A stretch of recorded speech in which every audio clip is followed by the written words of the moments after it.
Hi friends, today we're going to talk about one of the most iconic events in the 40k setting, and also a huge lesson in foresight. Today we'll discuss the Octarius War. So first off, you might ask, what is Octarius? I'm not familiar with all these nerd words. I have a life. Well, Octarius is just a large sector that's mostly controlled by the orcs. Then there's kind of a New York situation where Octarius' capital world is called Octaria. And that's important because that's home of the Overfiend, which would be the leader of the Orc Empire. Now, the reason that Octarius became the hellhole we all know and love today is mostly because of a little guy named Phidias Kryptman. Kryptman is an inquisitor belonging to the Ordo Xenos, the inquisitors who deal with aliens and such, and he's also one of the Imperium's leading experts on Tyranids. He assisted the Ultramarines during the First Tyrannical War, so he got to witness their entrance into the galaxy firsthand. So, when Hive Fleet Leviathan began destroying worlds, Kryptman devised a genius plan to stop them. Kryptman pulled a Russian in winter and called an exterminatus on every planet in the Tyranids' path, killing millions. However, the Tyranids didn't listen when Kryptman said that his mom told him it's his turn on the Xbox, and the exterminatuses only serve to slow the bugs. So then Kryptman devised a whole new foolproof plan. And by foolproof, I mean proof that he was a fool. Kryptman knew that the Tyranids' unending numbers and adaptability would only be matched by the Orcs. Both Xenos factions are notable for getting stronger proportional to the number and strength of their opponents. Tyranids gain strength when they consume biomass, and they bioengineer better bugs to match stronger opponents. Similarly, Orcs grow bigger and stronger relative to how much they fight, and the more formidable their opponent, the more powerful they become. So, of course, pulling a Godzilla and pitting the two in a giant, unending battle makes perfect sense and would not lead to any consequences at all. And I actually like to think this is how Kryptman deals with all of his problems. Pardon, Inquisitor Kryptman, we have prepared your lunch. Unfortunately, some mechanic has handled it and it's become heavily radiated.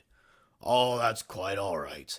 I'll just put this cyanide on it, and it should kill the radiation. So, to kick off his scheme, Kryptman commanded some Deathwatch teams into the planet Carpathia, which, to my utter disappointment, is not a fish planet, in order to capture some gene stealers. He then put these gene stealers onto a space hulk bound for the Octarius sector, and he turned that old hunk of junk into the world's largest carrot on a stick. He then casually blew up a moon and then played the waiting game. Then, not too long after, the space hulk arrived above an orc-controlled planet called Orok, which would be kind of like if we named a planet Human. Then, from the atmosphere, the Tyranids dropped a ton of mycetic spores, leading to a lot of spore-on-spore violence. The orcs were caught off guard, but they still fought hard. However, it wasn't hard enough because the orcs were defeated and turned into biomass for the Nids. R.I.P. Orok.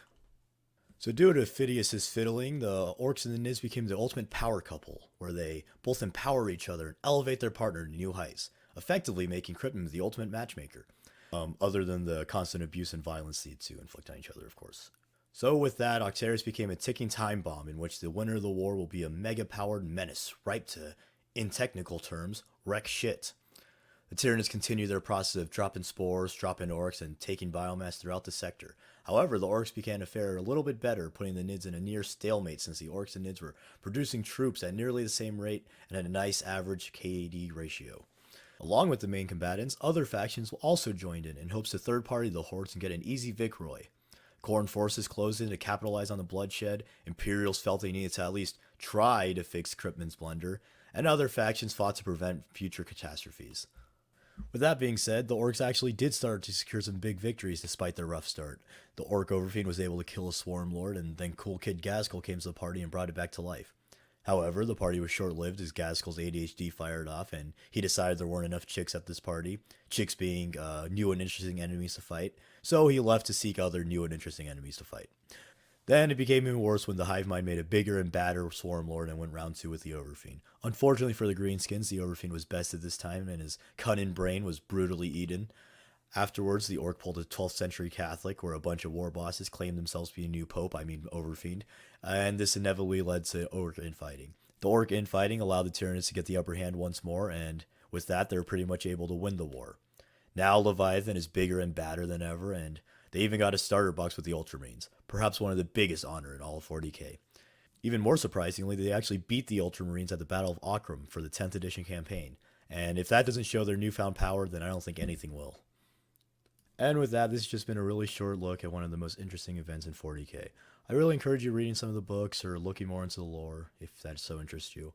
And please like, subscribe, share this with people if you thought it was interesting, and give me criticisms as long as it's not too mean for my poor little heart. Thank you. Bye.